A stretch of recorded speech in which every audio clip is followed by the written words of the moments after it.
শেষ দেখা। গ্রামের নাম ছিল শালবন। ছোট্ট শান্ত একটা গ্রাম।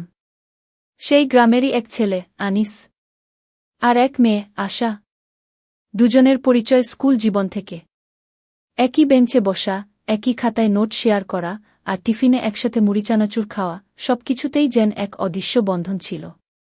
সময়ের সাথে বন্ধুত্বটা ভালোবাসায় বদলে গেল। কেউ কাউকে সরাসরি বলেনি, কিন্তু দুজনেই জানত। একদিন আশা বলল, আনিস, যদি আমি হঠাৎ একদিন হারিয়ে যাই? আনিস হেসে বলল, তুই হারাবি না, আমি খুঁজে নিয়ে আসব গো। আশা কিছু বলল না, শুধু মুচকি হাসল। কয়েক মাস পর হঠাৎ করেই আশার বিয়ে ঠিক হয়ে গেল শহরের এক বড় চাকরিজীবীর সাথে। আনিস খবরটা শুনে স্তব্ধ হয়ে গেল। কিছু বলার ভাষা ছিল না। শেষবারের মতো দেখা করতে চাইল।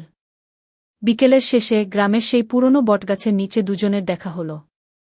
আশা বলল, তুই কিছু বলবি না? আনিস অনেকক্ষণ চুপ থেকে বলল, ভালো থাকিস। এটাই চাই।